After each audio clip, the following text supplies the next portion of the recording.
Hey, what's up everybody? True Boxing here. Thank you for coming back to get hit with the truth. So today we're doing a what's next on the undefeated Artur Beterbiev, the unified light heavyweight champion of the world at 175 pounds. He came out and dominated and, you know, left no doubt that he is the top guy at 175 right now. Big time win, knocking out Joe Smith Jr. in only 2 rounds to Unify belts. So now the big question is, what's next for Beterbiev? Well, the thing is if you're hoping for undisputed anytime soon, it's probably not going to happen. He has a mandatory due against Anthony Yarde, former world title challenger. That's next. Anthony Yarde's the WBO mandatory. He's been waiting. So that fight is supposed to happen next. And then not likely that he's going to see, you know, Dimitri Bivol in the first half of next year, because Bivol is tied to a rematch with Canelo Alvarez. And Canelo has already said when he's done with Triple G in September, then in the spring, likely in May of next year, he's going to rematch Bivol at 175. So, you know, don't expect Beterbiev and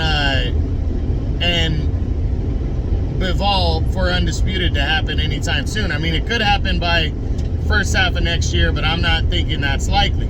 Now, briefly, I'll run through the top 10 on what could happen after Anthony Yarde for Beterbiev. I can do that just to kind of give you guys, you know, a long-term plan for Beterbiev. We can just run through it really fast.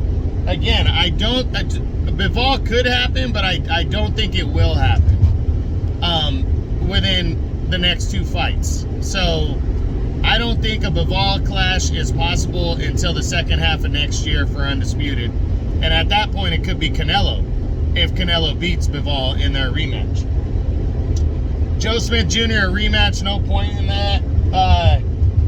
Callum Smith, interesting. I would love to see this fight, and I wouldn't completely rule it out for the first half of next year, but the 2 sides also would have to get together to make the fight possible. You know, and I don't know if that's gonna take place. Gilberto Ramirez, would love to see the fight. Ramirez is mandatory though to Bivol's belt. I think he's number 1 and number 2 there at the WBA. So again, the promoters would have to get together. This is Golden Boy working with Top Rank ESPN. I'm not sure they can get that fight done. You know, Anthony Yarde's fighting him already, most likely in the next fight. Marcus Brown, former world title challenger, he already stopped him last year, so there'd be no point in a rematch. Unieski Gonzalez is still banging around the top 10, had a good performance against Gilberto Ramirez, but not likely, because what's the point there? And then there's Jean Pascal, the former world champion.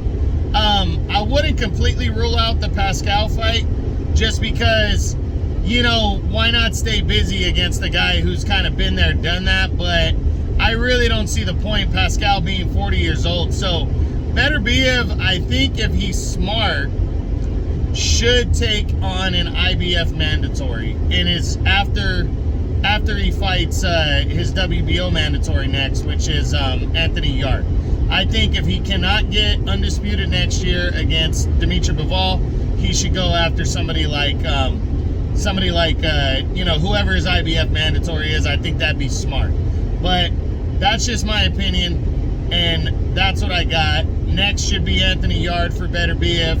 First half of next year, we have to wait and see. You know, who his opponent is after Yarde if he gets through Anthony Yarde. But don't count out Anthony Yarde. That's a very good fight.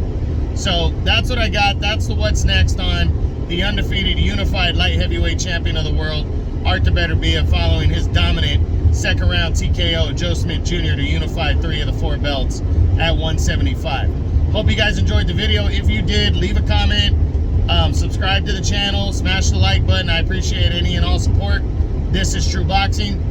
You've been hit with the truth.